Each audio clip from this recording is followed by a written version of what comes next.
Hello, my name is Diana Quado of ShamanSisters.com.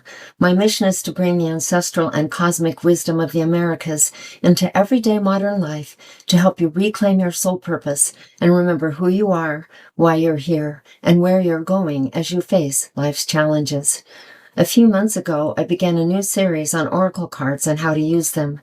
Today, we're going to continue that series as we explore the basics of 2-card readings before we move on to 3-card and more intricate readings for you to do with your practice or just for yourself.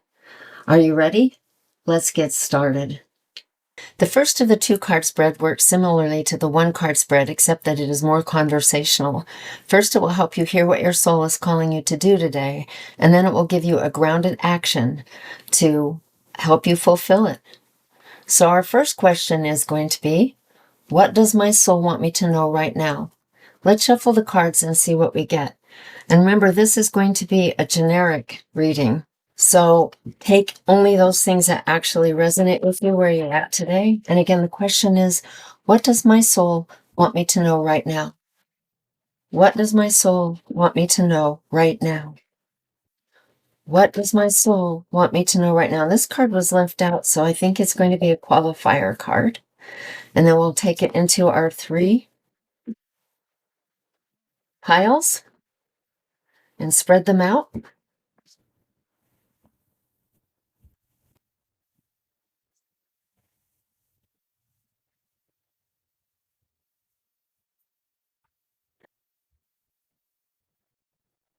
And then we're going to choose a card. What does my soul want me to know right now? What does my soul want me to know right now? What does my soul want me to know right now? And we're going to choose this card. It's feeling tingly and warm. And spread these out a little farther over here. And our second question is,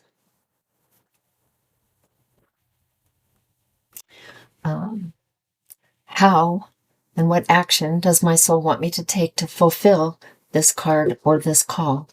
What action does my soul want me to take to fulfill the first card? What action does my soul want me to take to fulfill the call? And we have that card. And then, of course, we're going to turn these 2 cards over.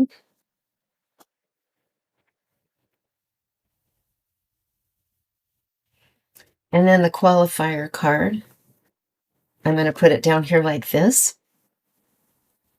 The first card that we drew, what is my soul calling me to today, is card number 50, the card of purity, the swan on the north path.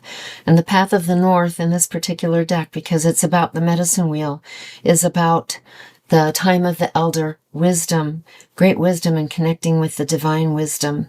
The haiku says, with grace and beauty, swan glides you into dream time, breathing purity.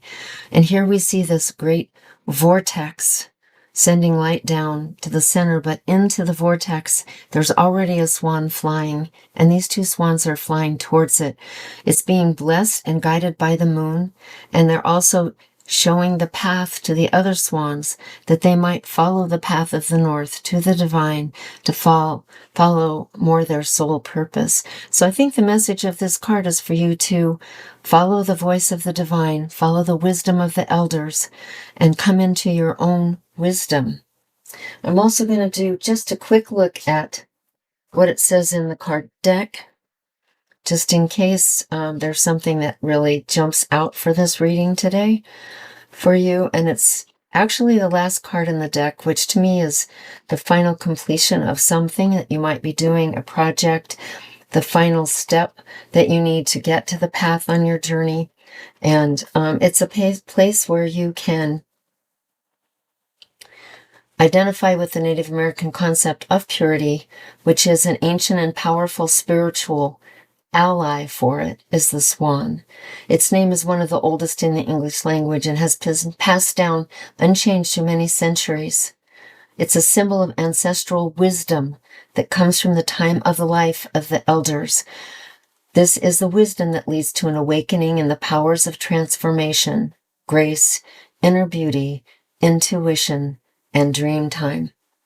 And this one is also a bridge between the dream time and the planet, as well as between the ancestors and the cosmos.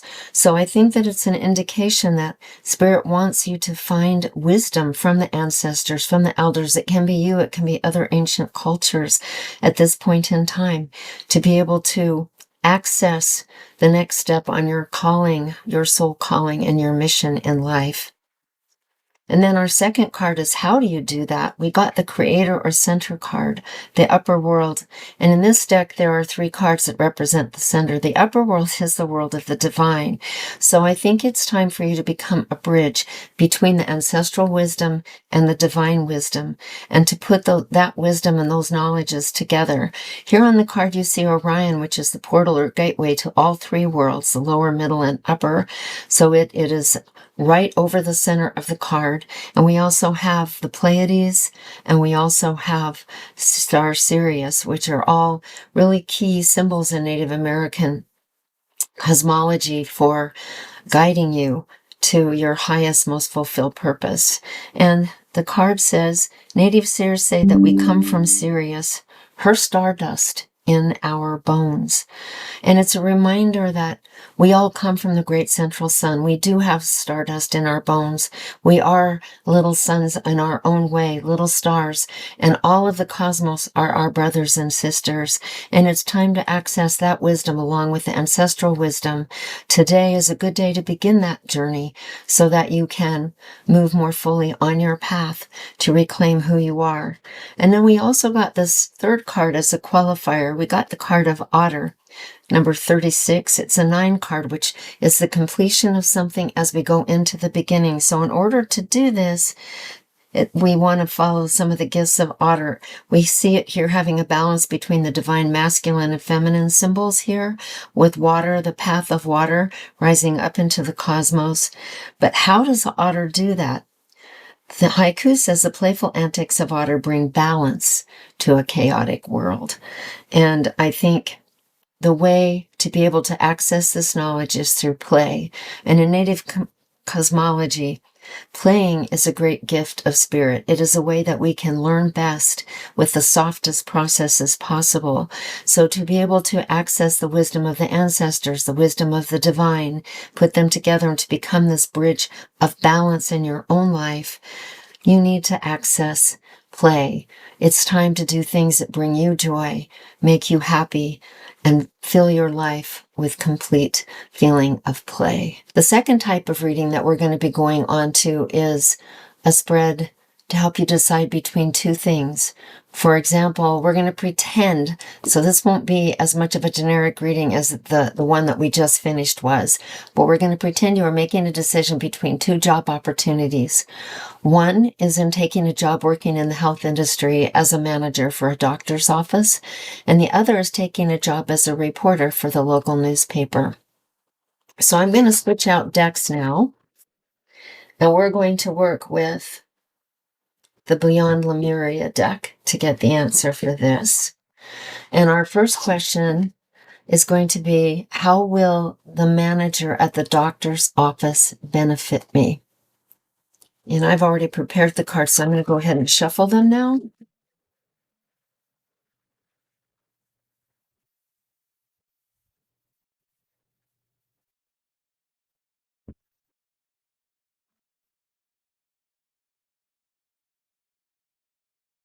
And divide them out into the 3 groups like before.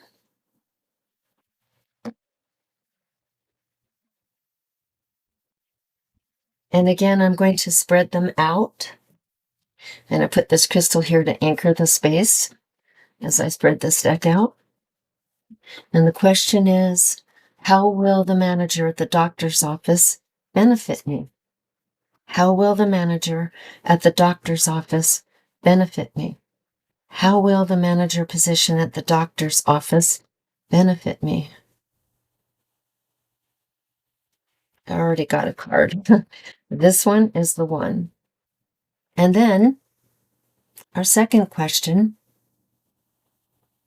is, how will the job as a reporter for the local newspaper best benefit me?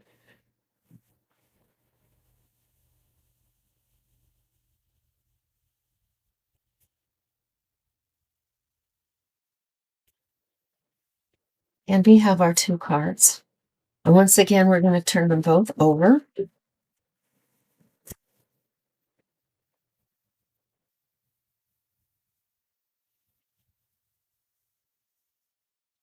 So the first question was, how will the job at the medical center best benefit me? And we got the sacral chakra, which is the core of creation. So that already tells me that this job could prove to be more creative than you might think. It has a serpent on it, which represents medicine and healing and health and transformation.